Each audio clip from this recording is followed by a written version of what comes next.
أشهد أن محمد رسول الله۔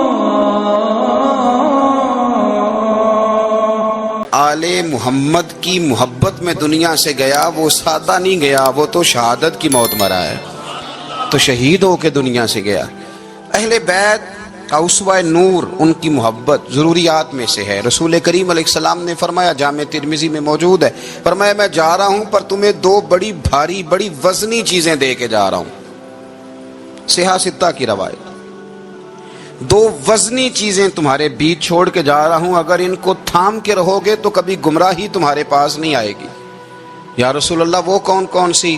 فرمایا ایک اللہ کی کتاب دے کے جا رہا ہوں اور دوسرا اپنا خاندان دے کے جا رہا ہوں۔ اگر اہل بیت نبوت کو تھامے رہو گے، ہمارے بزرگوں نے لکھا ہے کہ یہ جو حضور نے کتاب اللہ اور پھر اپنی اہل بیت کا تذکرہ فرمایا، تو اس کا مطلب یہ ہے کہ تھیوری دیکھنی ہوئی تو قرآن دیکھنا، اور پریکٹیکل دیکھنا ہوا تو علی اور فاطمہ کو دیکھنا، حسن اور حسین کو دیکھنا، ان کو دیکھنا۔ نبی کریم علیہ السلام کے اہل بیت مینارہ نور ہیں۔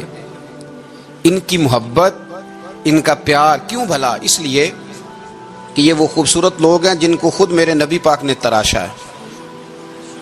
ان کی سیرت میں جتنے رنگ ہیں وہ رسول کریم نے خود بھرے ہیں۔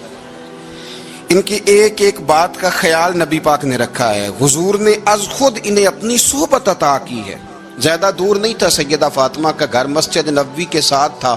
اللہ کے رسول دن میں 2 دفعہ جایا کرتے تھے، پھر بھی کبھی کبھی فرماتے، فاطمہ میرا دل کرتا ہے آج میں رات تیرے گھر میں قیام کروں۔ تو سیدہ فاطمہ الزہرا فرماتی ہیں کہ آمنہ کے لال اس طرح بھی میرے گھر میں قیام کرتے تھے کہ حضور چارپائی پہ لیٹتے تھے تو ایک کندھے پہ امام حسن کا سر ہوتا تھا اور دوسرے پہ امام حسین کا سر اقدس ہوتا تھا، اور فرماتی ہیں رات کو کبھی حسنین کریمین دودھ مانگتے تو میں اٹھتی دودھ دینے کے لیے، تو حضور فرماتے لیٹ جاؤ آج میرے ساتھ سوئے ہیں تو دودھ بھی میں ہی پلاؤں گا۔ تو محبوب اٹھتے ان کے لیے دودھ لاتے برتن سے نکال کے۔ حضور نے انہیں وقت دیا اور پھر ان کی چھوٹی چھوٹی چیزوں کا خیال رکھا۔ صحیح بخاری میں موجود ہے، تربیت پر توجہ دی۔ امام حسین تشریف لائے، ابھی عمر مبارک 7 سال کے قریب تھی۔ مسجد نبوی میں صدقے کی کھجوروں کا ڈھیر لگا ہوا تھا۔ چھوٹا بچہ جو ہوتا ہے نابالغ، اس پر شریعت کے احکامات نہیں آتے۔ صدقے کی کھجوروں کا ڈھیر تھا مسجد نبوی میں۔ یہ تربیت ہے، یہ ٹریننگ ہے جو اللہ کے محبوب نے خود انہیں عطا فرمائی۔ صدقے کی کھجوروں کا ڈھیر تھا۔ امام حسین حضور کے ساتھ آئے تو امام علی مقام نے ایک کھجور اٹھا کے منہ میں رکھ لی۔ شارحین نے لکھا ہے لگتا یہ ہے کہ کئی دنوں کی بھوک تھی، کیونکہ یہ فاقہ اہل بیت کا بڑا محبوب ہے۔ مجبور نہیں تھے، وہ تو خزانوں کے مالک تھے، پر غریبوں سے محبت کی وجہ سے فاقے کیا کرتے تھے۔ یہ ان کی پسند ہے فاقہ کرنا۔ دیکھو کھجور امام علی مقام نے رکھ لی تو اللہ کے رسول نے گلے میں انگلی ڈال کے نکال دی اور فرمایا حسین یہ صدقہ ہے، یہ میری اہل بیت کے لیے درست نہیں ہے۔ حضور نے خود تربیت کی، اور پھر سیدہ فاطمہ الزہرا نے اپنے بچوں کو تراشا، ان پر محنت کی۔ میں اکثر گزارش کرتا ہوں دوستوں سے، میں کہتا ہوں کربلا کا واقعہ کوئی حادثاتی نہیں ہے، اس کے پیچھے پوری ایک لاجک ہے، اس کے پیچھے پورا ایک فلسفہ ہے۔ ایسے ہی کوئی آدمی 3 دن بھوکا پیاسا رہ سکتا ہے؟ کسی آدمی کو صبح اس نے کھانا کھایا اور شام تک کھانا نہ ملے تو ٹانگیں کانپتی ہیں۔ رمضان المبارک میں عبادت کی نیت سے روزہ رکھنے والے بھی شام کو بڑے پریشان ہو جاتے، اور مسلسل 3 دن کھانا نہ کھایا جائے اور پانی نہ پیا جائے، اور حال یہ ہے کہ وہی آدمی تلوار لے کے میدان میں نکلے اور اس کی حالت یہ ہو کہ لوگ اس کے آگے دوڑنا شروع کر دیں، ہزاروں کی فوجیں تاب نہ لا سکیں۔ علی کا گھر بھی وہ گھر ہے کہ جس گھر کا ہر ایک بچہ جسے دیکھو وہی شیر خدا معلوم ہوتا ہے۔ یہ کوئی آسان ہے؟ اس کے پیچھے پوری ایک اس کے پیچھے فلسفہ ہے۔ امام راضی کی تفسیر کبیر دیکھیے گا، امام راضی کہتے ہیں کہ سیدہ فاطمہ الزہرا رضی اللہ تعالی عنہ کے دونوں شہزادے حسنین کریمین بیمار ہو گئے تو سیدہ نے منت مانگی کہ بچوں کو شفا ہوگی تو 3 روزے رکھوں گی۔ شفا ہو گئی، روزے بھی رکھ لیے، اور جب مولا علی شیر خدا روزہ رکھنے کے لیے بیدار ہوئے، سیدہ فاطمہ الزہرا بیدار ہوئی تو امام حسن اور حسین بھی اٹھ گئے، 7-8 سال کی عمر۔ اماں جی ہم نے بھی رکھنا ہے۔ صبح کھجور اور دودھ سے روزہ رکھ لیا گیا۔ عین افطاری کے وقت مولا علی کہتے ہیں فاقے چل رہے تھے، کہیں سے میں جوں لایا تھوڑے سے، سیدہ فاطمہ الزہرا نے پیس کر روٹیاں پکائیں، وہ وقت جو بڑا مشکل ہوتا ہے افطار کا، کہتے ہیں اس وقت جب کھانے کے لیے بالکل ہاتھ آگے بڑھنے لگے اور امید تھی کہ ابھی سیدنا بلال اللہ اکبر کہیں گے تو روزہ کھلے گا، لیکن ابھی چند ہی منٹ رہتے تھے کہ دروازے پر ایک فقیر نے صدا دی، کہنے لگا سارے مدینے کے دروازے کھٹکھٹا آیا ہوں، قحط ہے، فاقہ ہے، اے رسول اللہ کے خاندان والو، میں یتیم ہوں، کسی نے بتایا ہے کہ اور کوئی دروازہ کھلے نہ کھلے سیدہ کا دروازہ تیرے لیے ضرور کھلے گا، کیا یتیم کو روٹی ملے گی؟ تو حضرت مولا علی نے بچوں کی طرف دیکھا ہی تھا کہ امام حسن ساری روٹیاں جا کے دروازے پہ دے آئے، کھجور اور پانی سے افطار ہو گیا، صبح پھر کھجور اور دودھ سے روزہ رکھا۔ امام راضی کہتے ہیں عین وہ وقت جب افطار کا ٹائم آیا تو پھر دروازے پہ کسی نے صدا دی، کہا رسول اللہ کے خاندان والوں میں مسکین ہوں، رات سے روٹی کھائی ہے، نہ صبح کھا سکا نہ دوپہر، کسی نے بتایا ہے کہ اس دروازے سے خالی کوئی نہیں جاتا۔ امام حسن نے پھر سارا لنگر اٹھایا اور پھر جا کے دے دیا۔ تیسرا دن پھر ہوا، مجھے لگتا ہے کہ جب افطار کا ٹائم آیا ہوگا نا تو یہ خود ہی سارے دروازے پہ دیکھتے ہوں گے، یہ کوئی آیا نہیں لینے والا ابھی تک، لگتا ہے کہ نظریں دروازے پہ تھیں۔ عین افطار کے وقت 3 روٹیاں جب جاؤں کی پک کے آئی تو ایک بھکاری نے صدا دی، کہنے لگا میں قیدی ہوں، آج ہی قید سے رہائی ملی ہے، پہلے دن کسی کے دروازے پہ صدا ملی ہے، دی ہے روٹی ملے گی۔ امام حسن وہ کھانا دے کے واپس لوٹے، کھجور اور پانی سے افطار ہوا، اور جیسے ہی مسجد نبوی میں تینوں باپ بیٹا نماز پڑھنے گئے تو مولا علی کہتے مجھے بتانا نہیں پڑا، رسول کریم نے میری طرف دیکھ کے فرمایا علی تیرا، فاطمہ کا، حسن اور حسین کا 3 دن والا عمل خدا کو بھی بڑا پسند آیا ہے اور محمد مصطفیٰ کو بھی بڑا پسند آیا، وہ بڑا پسندیدہ عمل۔ میں کہتا ہوں کہ حضرت فاطمہ نے نا ان کی تربیت پہلے ہی کر دی تھی، 3 دن بغیر افطار کے روزہ رکھنے کی، وہ ٹریننگ گھر سے ہو چکی تھی۔ اب میدان کربلا میں 3 دن بھوکا پیاسا رہنا ان کے لیے مشکل نہیں تھا، وہ تو ان بچوں کے لیے مشکل ہوتا ہے جو کھانا دیر سے پکنے سے برتن توڑنے شروع کر دیتے، وہ بچے بلیک میل ہوتے ہیں جن کو ایک وقت ان کے پسند کا کھانا نہ ملے تو وہ گھر میں جو ہے وہ ادھم شروع کر دیتے ہیں، جن کی ماں نے عادت ڈالی ہو کہ بیٹا 3 دن بھوکے پیاسا رہنا ہوا تو رہ لینا، لیکن کسی بھی باطل کے ساتھ کمپرومائز نہ کرنا، ان کے لیے اتنا مشکل نہیں تھا۔ ان کی تربیت ہوئی، ان کی ٹریننگ ہوئی، پھر اللہ نے ان کی سیرت میں رنگ بھرے، ان کے کردار میں حسن آیا، وقار آیا۔ حضرت امیر معاویہ رضی اللہ تعالیٰ عنہ نے ایک شخص کو بھیجا مدینہ منورہ شام سے، تو اس نے کہا میں نے امام حسین سے ملنا ہے، تعارف کیا ہے؟ جناب امیر معاویہ فرمانے لگے مسجد نبوی میں جانا جس کے گرد لوگ سب سے زیادہ ادب سے بیٹھے ہوں اور جس کی باتیں سب سے زیادہ میٹھی ہوں اور جس کی نظریں سب سے زیادہ جھکی ہوں اور جس کے چہرے پر تمہیں سب سے زیادہ وقار نظر آئے وہی علی کے بیٹے حسین ہوں گے۔ جو سب سے زیادہ تمہیں وہاں ماحول کے اندر جو شخص نظر آئے پوچھنے کی ضرورت نہیں پڑے گی۔ وہ شخص کہتا میں مدینے آیا تو میں نے واقعی ایک شخص کو دیکھا، شہد کے گرد مکھیوں کا اتنا ہجوم نہیں ہوتا جتنا امام حسین کے گرد رسول اللہ کے غلاموں کا ہجوم تھا، لیکن نظریں جھکی ہوئی، باتیں میٹھی، لہجہ گداز، لفظوں میں رانائی، اور لوگ کئی باتیں پوچھتے تو علی کے صاحبزادے ایک کا جملہ بولتے تو لگتا یہ کہ وہ جملہ سیدھا دل میں اترتا چلا جاتا ہے۔ امام علی مقام کے کردار میں نا کچھ باتیں بڑی زیادہ تھیں، بہت زیادہ تھیں، بڑا حسن تھا۔ ایک بات تو یہ تھی امام حسین رضی اللہ تعالیٰ عنہ کا علم و فضل بڑا کمال کا تھا۔ ایک دفعہ صحابہ میں مسئلہ بن گیا کہ بچہ پیدا ہوتا ہے تو اس کا وظیفہ کیسے لگانا ہے۔ امام حسین کا علم و فضل بتا رہا ہوں، علم و فضل، تو بات بڑی پیچیدہ ہو گئی۔ حضرت عبداللہ ابن زبیر کے پاس لوگ آئے، کہنے لگے کہ آپ بڑے صاحب علم و فضل ہیں، آپ نے حضور علیہ الصلوۃ والسلام کے ساتھ وقت گزارا ہے، تو مسئلے کو حل کریں کہ بچہ پیدا ہونے کے بعد حکومت اگر وظیفہ لگائے گی تو کب لگائے گی۔ جب بحث طول پکڑ گئی، مسئلہ حل نہیں ہوتا تھا، تو حضرت عبداللہ ابن زبیر کہنے لگے ہم سے نہیں حل ہوگا، ایک بندہ ہے جس کے سینے میں رسول اللہ صلی اللہ تعالی علیہ وسلم کے نور نبوت کا فیضان ہے، وہ یہ مسئلہ حل کریں گے۔ تو کہا وہ کون سے؟ آپ فرمانے لگے جب ہم سے مسائل حل نہیں ہوتے تو ہم ان کے علم سے فائدہ اٹھاتے ہیں۔ کہا کون ہے؟ کہا جناب امام حسین۔ تو لوگ حضرت امام حسین کے پاس گئے کہ حضرت یہ ایک مسئلہ الجھ گیا ہے کہ بچہ پیدا ہو تو وظیفہ کب لگانا ہے؟ فرمایا الجھنے والی بات ہی کوئی نہیں، پیدا ہونے کے بعد جب وہ پہلی دفعہ آواز نکالے تو اس کا وظیفہ لگا دو۔ اس کا مطلب یہ ہے کہ وہ دنیا میں آ گیا ہے، اس نے اپنے آنے کا اظہار کر دیا ہے، اعلان کر دیا ہے، اب اس کا وظیفہ لگا دو۔ تو اس پر پھر صحابہ کا اتفاق ہو گیا۔ امام حسین کے علم سے، فضل سے لوگ فیض اٹھاتے تھے۔ پھر اس کے ساتھ ساتھ امام حسین کا ذوق عبادت بڑا شاندار تھا، بڑا زبردست ذوق۔ علامہ جوزی نے لکھا ہے وکان الحسین رضی اللہ تعالی عنہ فاضلا کثیر الصوم والصلاۃ والحج والصدقۃ وافعال الخیر جمیعا۔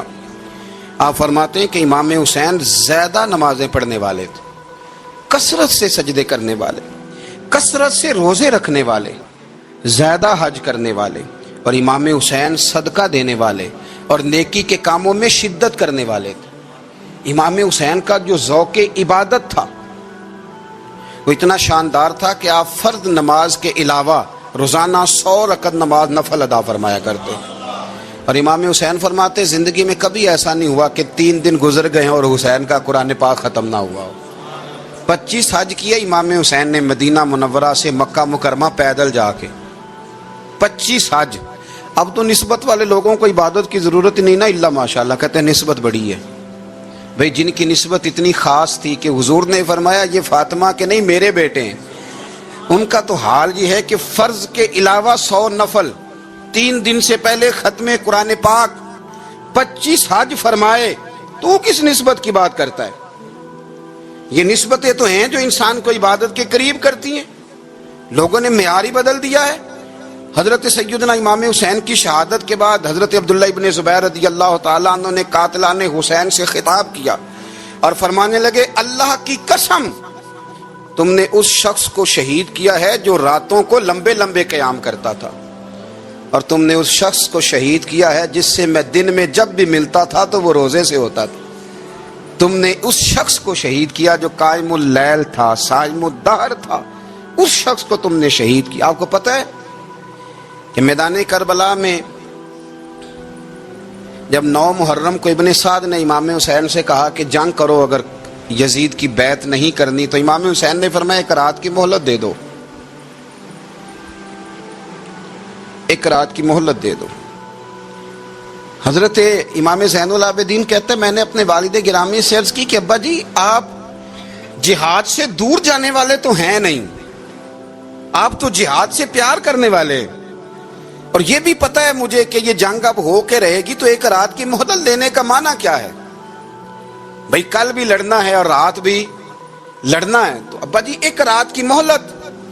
تو سیدنا امام حسین رضی اللہ تعالیٰ عنہ فرمانے لگے بیٹا رات کی مہلت اس لیے لی ہے کہ میں آج رات کھل کے اپنے رب کی عبادت کر لوں، میں استغفار کر لوں، میں لمبے سجدے کروں۔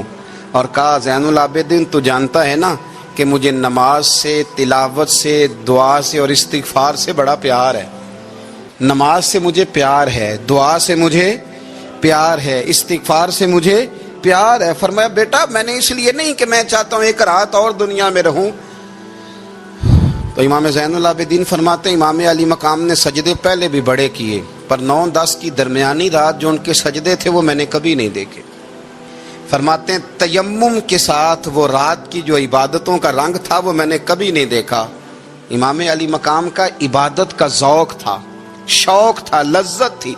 آپ یقین کریں ایسے ایسے عجیب بہانے ہم لوگوں کہتے ہیں میرا نماز میں دل نہیں لگتا، تو میں کہتا ہوں تیرا گپ شپ میں کس طرح لگتا ہے، تیرا موبائل پہ کیسے لگتا ہے بھائی؟ یہ تو بھائی ذوق کی بات ہے۔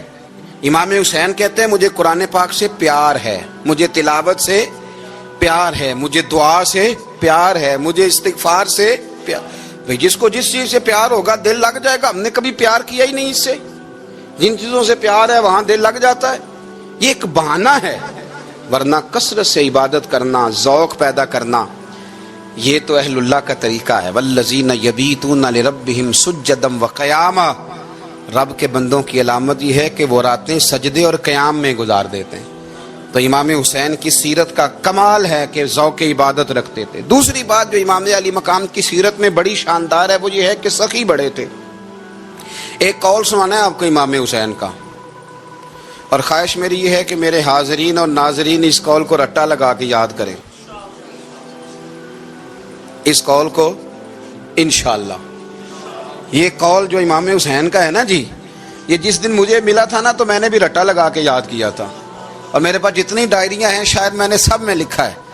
امام علی مقام رضی اللہ تعالیٰ عنہ فرماتے تھے اللہ کی رضا کے لیے کسی شخص کی ایک حاجت پوری کر دینا 1 مہینہ مسجد میں اعتکاف کرنے سے زیادہ درجہ رکھتا ہے.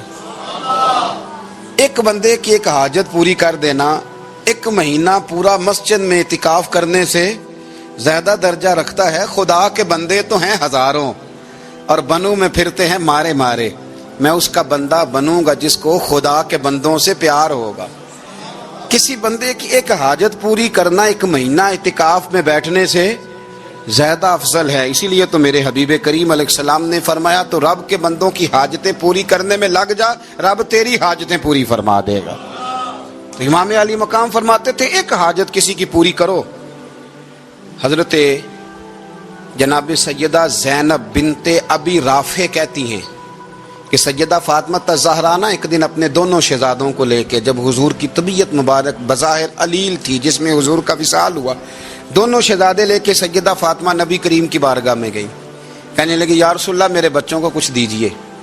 سیدہ پاک تو حضور اٹھ کے بیٹھ گئے، اس کندھے سے امام حسن کو لگایا اور اس سے امام حسین کو لگایا اور فرمایا فاطمہ یہ جو میرا حسن ہے نا اس کو میں اپنی ہیبت اور سرداری دیتا ہوں، اور فرمایا یہ جو میرا حسین ہے نا حسین کو میں اپنی جرت اور سخاوت دیتا ہوں. میرا حسین جرت مند ہوگا اور سخی ہوگا. داتا گانج بخش علی حجویری امام الاولیاء سید الاصفیاء داتا صاحب کشف المعجوب میں فرماتے ہیں ایک دن نا امام حسین کے پاس ایک شخص آیا بڑی دور سے کچھ مانگنے کا، حضور کچھ دیجئے. وہ شخص کہتا ہے کہ میرا ظرف یہ تھا کہ 4-5 دینار ملیں گے. تو امام حسین فرمانے لگے تھوڑی دیر بیٹھ جا، رزق آ رہا ہے.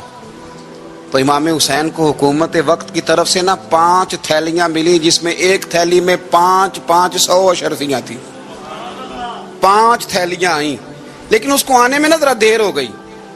وہ 5 تھیلیاں جب آئی نا تو امام حسین اس کی طرف 5 تھیلیاں بڑھا کے نا ذرا دیکھنا میری طرف غور سے، 5 تھیلیاں بڑھا کے نا تو فرمانے لگے میاں جتنا تجھے انتظار کرایا نا اتنی ہم تیری حاجت پوری نہیں کر سکے. تو یہ نہ محسوس کرنا کہ حسین کے دروازے پہ بیٹھا بھی رہا ہوں تو ملا کیا ہے. یہ نہ محسوس کرنا. وہ شخص کہتا ہے جب میں نے وہ تھیلیاں کھولی اور پھر میری نظر امام حسین پہ پڑی تو میرے اندر سے آواز آئی اگر حسین ابن علی اتنے سخی ہیں تو محمد عربی کتنے سخی ہو. اگر یہ معیار ان کا ہے، ان کا یہ معیار ہے، اور خود بھیک دیں خود ہی کہیں منگتے کا بھلا ہو. خود کہنے لگے جتنا انتظار کرایا ہے اتنی تیری مدد کر سکے. یہ سخاوت کا معیار تھا، یہ طریقہ تھا. ایک دفعہ سیدنا امام حسین رضی اللہ تعالیٰ عنہ کے گھر کے اندر نا 5000 دینار آئے. مسجد میں تھے، آپ کو 5000 دینار ملے تو امام زین العابدین کہتے ہیں کہ مسجد سے لے کر گھر آنے تک امام حسین نے 5 کے 5000 اللہ کے رستے میں خیرات کر دیے. فرماتے میں نے کہا ابا جی 5 دینار کی گھر میں ضرورت تھی، مالاں والے سخی نہیں ہوندے تے سخیاں کل مال نہیں ہوندا، ایتھے اوتھے دوویں جہانی سخی کنگال نہیں ہوندا. کہا ابا جی 5 دینار کی گھر میں ضرورت تھی. تو کہتے ہیں مجھے فرمانے لگے بیٹا یہ جن کو میں نے دیا ہے نا یہ گھر کے لیے ہی دیا ہے، یہ گھر کے لیے ہی دیا ہے. جن کو دیا ہے تمہارا کیا خیال ہے یہ باہر خرچ ہوا ہے؟ یہ گھر کے لیے ہی ہے. اس لیے کہ جب انسان دوسروں پر شفقت کرتا ہے تو اللہ اس کے گھر پہ رحمت فرماتا ہے. امام حسین کے مزاج میں پہلی بات میں نے ذوق عبادت کی عرض کی. دوسری بات عرض کر رہا ہوں کہ صحابہ حضرت اسامہ بن زید بڑے پیارے ہیں میرے نبی کریم کے، بڑے پیارے.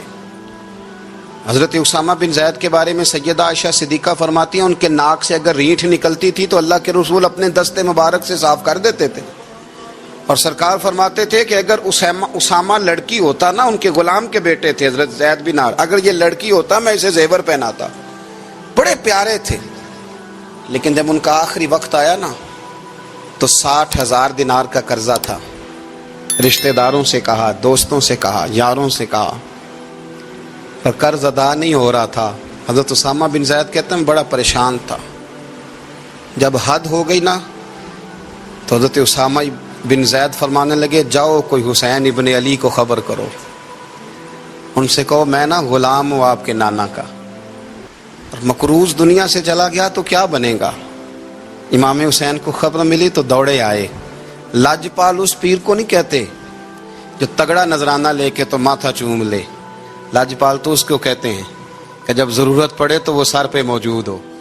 حضرت سیدنا امام حسین تشریف لائے تو جناب اسامہ بن زید رو پڑے. کہنے لگے حضور میں نے نا غلامی کی ہے آپ کے نانا کی، اور اس غلامی پہ ناز ہے. اب 60,000 دینار کا قرضہ لے کے دنیا سے جاؤں گا تو میری قبر پہ بوجھ رہے گا. امام حسین خادم کو بھی کہہ سکتے تھے جاؤ گھر پیسے پڑے ہیں لے آؤ.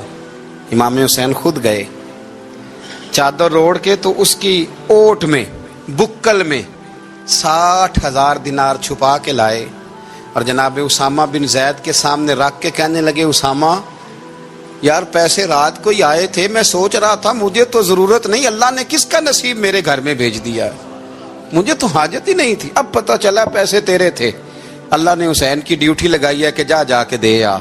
حضرت اسامہ بن زید رو پڑے، فرمانے لگے اللہ آپ کو بہترین صلہ عطا فرمائے. یہ معیار تھا. اور پھر تیسری بات یہ کہ دل کے بڑے صاف تھے. دل بدستاور کے حج اکبر است، از ہزاراں کعبہ یک دل بہتر است.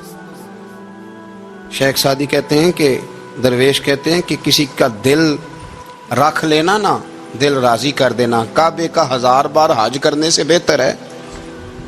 دل بدستاور کے حج اکبر است، کسی کا دل راضی کرنا حج اکبر ہے. امام بڑا ہی پیار کرتے تھے. گھوڑے پہ جا رہے تھے، کچھ فقیر غریب لوگ بیٹھ کے روٹی کھا رہے تھے. کہاں رہے تھے؟ سڑک کے کنارے. تو امام زین العابدین فرماتے ہیں کہ جب امام حسین گزرے تو انہوں نے آواز دی حضور دل کرتا ہے ہمارے ساتھ بیٹھ کے روٹی کھائیں. کائنات کے مالک و مختار کے نواسے اور دنیا کے سب سے بڑے شہزادے گھوڑے سے اترے اور غریبوں کے ساتھ سڑک پہ بیٹھ گئے، روٹی کھانے لگے اور دیر تک کھاتے رہے. اور جب فارغ ہو گئے تو فرمانے لگے کھانے کی ضرورت بھی نہیں تھی، حاجت بھی نہیں تھی، پر تم نے آواز دی تو دل رکھنے کو بیٹھ گیا تھا، اگر اجازت دے تو چلا جاؤں. یہ مزاج تھا، یہ طبیعت تھی. آپ کے ایک بھائی ہیں چھوٹے، حضرت محمد بن حنفیہ نام ہے، حضرت مولا علی شیر خدا رضی اللہ تعالیٰ عنہ کی دوسری بیوی سے. ایک دن حضرت امام حسین ان کے گھر میں بیٹھے تھے تو کسی بات میں نا اختلاف رائے ہو گیا، تو امام علی مقام ناراض ہو گئے، فرمایا آج کے بعد تیرے گھر نہیں آؤں گا. رومال اٹھایا چلے گئے. لوگوں نے حضرت محمد بن حنفیہ رضی اللہ تعالیٰ عنہ سے کہا حسین تو ناراض ہو گئے، کبھی نہیں آئیں گے. آپ فرمانے لگے بھائی تمہارا ہے کہ میرا؟ جی بھائی تو آپ کے ہیں. فرمایا اگر کہو تو چند منٹوں میں حسین واپس آئے. جناب ناراضگی ہو گئی ہے. فرمایا ناراضگی ہوئی ہے پر میں اس کے دل کی نرمی کو تو جانتا ہوں نا، اس کے مزاج کے اندر جو محبت ہے اس سے تو ابھی آئے. کہ جناب وہ کیسے؟ فرمانے لگے دیکھنا ذرا. تو امام حسین نے خط لکھا، حضرت محمد بن حنفیہ نے رکا لکھا، کہنے لگے حسین میرے باپ کا نام بھی علی ہے اور آپ کے باپ کا نام بھی علی ہے، پر ایک فضیلت ایسی ہے جس میں آپ کا مقابلہ نہیں کر سکتا، وہ یہ ہے کہ آپ سیدہ فاطمہ الزہرا کے لال ہیں، اب محمد مصطفیٰ علیہ السلام کے نواسے ہیں. کہنے لگے بھائی جان آپ نے نانا جان کی وہ حدیث تو سنی ہوگی کہ دو لوگ ناراض ہو جائیں تو جو صلح پہلے کرے جنت میں پہلے جائے گا. فرمانے لگے دل میرا کر رہا تھا کہ پہلے صلح کر لوں، لیکن پھر بڑے بھائی کو پشت کروں گا جنت میں جاتے ہوئے، یہ بھی تو بے ادبی ہے نا. اب خط میں نے لکھ دیا ہے، آپ کا جو ارادہ ہو. امام حسین نے خط پڑھا تو آنکھوں میں آنسو آ گئے. پھر سے رومال اٹھایا. بچے پوچھنے لگے کہاں جا رہے ہیں؟ کہا بھائی کے گھر جا رہا ہوں. کہا آپ تو ناراض تھے. فرمایا تھا ناراض پر ہے تو میرا بھائی نا. ہو گئی بات ختم. بڑی دل میں نرمی، طبیعت میں سوز، لہجے میں گداز. لیکن اس کے ساتھ ساتھ امام حسین رضی اللہ تعالیٰ عنہ کا جذبہ جہاد، امام حسین کی استقامت. آج لوگ ادھر ہوتے ہیں جس طرف ہوا کا رخ ہوتا ہے. آج لوگوں کی سوچوں کا زاویہ یہ ہے کہ جدھر رش زیادہ ہوگا ہم بھی ادھر جائیں گے.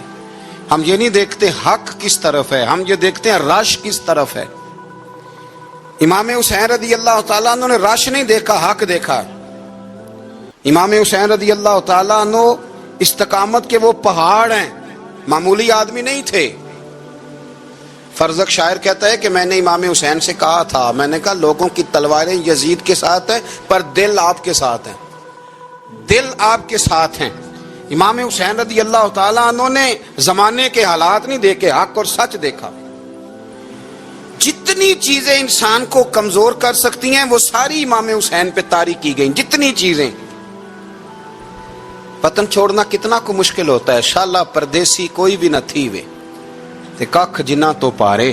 حضرت سلطان باؤ فرماتے ہیں بچو، پردیسی ہونا کوئی آسان ہے؟ جس آدمی کا کسی چھوٹے سے گاؤں میں بھی مکان ہو، چھوڑنا پڑ جائے تو روٹا ہے. تو مجھے بتاؤ جس نے اپنا سارا بچپن مدینے میں گزارا ہو.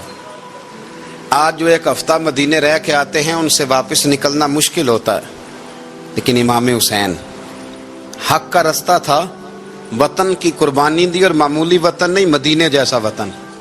اور جب کھڑے تھے نا امام حسین رضی اللہ تعالیٰ عنہ رجب میں نکل رہے تھے مدینے سے، تو کوئی شاعر کہتا ہے دور کھڑے ہو کے انہوں نے گویا کہا تھا آقا تیرے کرم کے خزینے کی خیر ہو، میں جا رہا ہوں تیرے مدینے کی خیر ہو. امام حسین نے وطن چھوڑا، کوئی لغزش نہیں پیروں میں، کوئی نہیں. شہزادوں والی زندگی تھی. مسجد نبوی کے امام تھے، نبی کریم علیہ السلام کے روضہ اطہر پر تشریف رکھتے تھے. زمانہ حیا کرتا تھا، شان و شوکت تھی، پر حق کے لیے چھوڑا. نکل کر خانقاہوں سے ادا کر رسم شبیری. اور پھر بڑا مشکل ہوتا ہے جس شخص کے ساتھ بچے اور عورتیں ہوں وہ تو یہ کہہ کے لڑائی سے جان چھڑاتا ہے کہ میرے ساتھ فیملی ہے، نہ ہوتی تو تجھے بتاتا. پر امام حسین کو اولاد بھی کمزور نہیں کر سکی، عورتوں کا ساتھ ہونا کمزور نہیں کر سکا. پھر امام علی بھوک کتنا مشکل کام ہے. آج لوگ کہہ نہیں دیتے کہ میں تو اس لیے گناہ کرتا ہوں کہ رشوت اس لیے لے لیتا ہوں کہ بچے چھوٹے ہیں. 10 دنوں کی کم و بیش سفر، 3 دنوں کی بھوک اور پیاس، پر حق کے رستے میں امام حسین کو کوئی چیز کمزور نہیں کر سکی. اور پھر وہ جتنی باتیں لوگ کہہ سکتے تھے وہ ساری کہیں گئیں، ساری. اور آ کے عرض کرنے لگا حضور یہ کوئی معمولی دشمن نہیں، یہ وہ ظالم ہیں جو لاشوں پہ بھی گھوڑے دوڑا دیتے ہیں. تو امام علی مقام فرمانے لگے جو شہادت کا جذبہ لے کے نکلے وہ پھر انجام نہیں دیکھا کرتا. وہ انجام، وہ جتنی چیزیں جو استقامت کے رستے میں آ سکتی ہیں وہ ساری چیزیں رستے میں آئیں، پر امام علی مقام نے کسی چیز کی پرواہ نہیں کی. آج کا مسئلہ یہ ہے کہ آج لوگوں میں استقامت نہیں ہے. رات کو کچھ ہوتے ہیں، سویرے کچھ ہوتے ہیں، دوپہر کو کچھ ہوتے ہیں، شام کو کچھ ہوتے ہیں. ہمارا کل انداز تکلم کچھ اور ہوتا ہے، صبح کچھ اور ہوتا ہے. امام علی مقام میدان میں رہے. ایک میت گھر میں ہو جائے تو کئی دنوں تک آنکھ کھلتی نہیں، ہوش رہتا نہیں. سب سے زیادہ مصائب امام حسین نے دیکھے، سب سے زیادہ. اور گھوڑے پر بیٹھنے سے پہلے ساری تکلیفیں آپ دیکھ چکے تھے. باپ کا جنازہ اٹھانا آسان ہوتا ہے، بیٹے کا جنازہ اٹھانا بڑا مشکل ہوتا ہے. پر امام حسین نے بیٹوں کے جنازے اٹھائے. حضرت علی اصغر کی لاش کو امام حسین نے اپنے دستے مبارک سے دفن کیا. اور جناب علی اکبر کی میت کو جب آپ اٹھا کے لا رہے تھے تو سیدہ زینب فرماتی ہیں کہ مجھے یوں کبھی لگتا تھا حسین کا قد بڑا ہے اور کبھی لگتا تھا علی اکبر کا قد بڑا ہے. اور فرماتی ہیں کہ پھر حضرت قاسم بن حسن کو بھی وہ اٹھا کے لائے اور جناب عباس کے وجود سے الگ ہونے والے بازو انہوں نے لا کے حضرت عباس کے وجود کے ساتھ بھی رکھے. انہوں نے یہ سارا منظر دیکھا. لیکن جب حسین ابن علی اپنی دفعہ گھوڑے پہ سوار ہوئے تو لگتا یہ تھا کہ ان سے زیادہ بہادر کوئی نہیں. ایک جملہ بھی یزیدی فوج کے سامنے امام حسین نے کمزور نہیں کہا، ایک جملہ بھی، ایک فکرہ بھی کچا نہیں بولا. کہیں بھی کوئی منت نہیں کی، کسی جگہ بھی ان کے پائے استقلال میں کوئی لغزش نہیں آئی۔ جب لوگوں کو پتہ چل جائے کہ اب سامنے موت ہی موت ہے، سوائے اس کے چارہ کچھ بھی نہیں، تو بہت ساری رخصت اور اجازت تو دین بھی دیتا ہے، پر امام حسین کسی جگہ کسی رخصت پر عمل کرتے نظر نہیں آتے۔ ڈٹ کے بات کی، ڈٹ کے، اور پھر جب میدان میں نکلے، اللہ اکبر، تو ابن سعد کہنے لگا کہ اگر دو دو کر کے ایک ایک کر کے جاؤ گے تو یہ 45,000 کا لشکر سارا حسین کاٹ ڈالے گا، یک بارگی حملہ کرو گے تو بات۔ اتنی استقامت، اتنا۔ آج تو لوگ ڈپریشن کے مریض ہیں، آج تو لوگ ٹینشن کے مریض ہیں، ہر دوسری بات میں لوگ کہتے ہیں وہ بڑا، پر کس بات سے؟ مطلب کیا آپ نے زندگی میں صرف جاب نہیں مل رہی، صرف بیماری آ گئی، صرف خرچہ نہیں گھر میں بڑا کس بات کا ڈپریشن؟ امام حسین کی زندگی بتلاتی ہے کہ وہ لوگ بھی کوئی دنیا میں کمال حاصل کر سکتے ہیں جو چھوٹی چھوٹی بات پہ روتے ہیں۔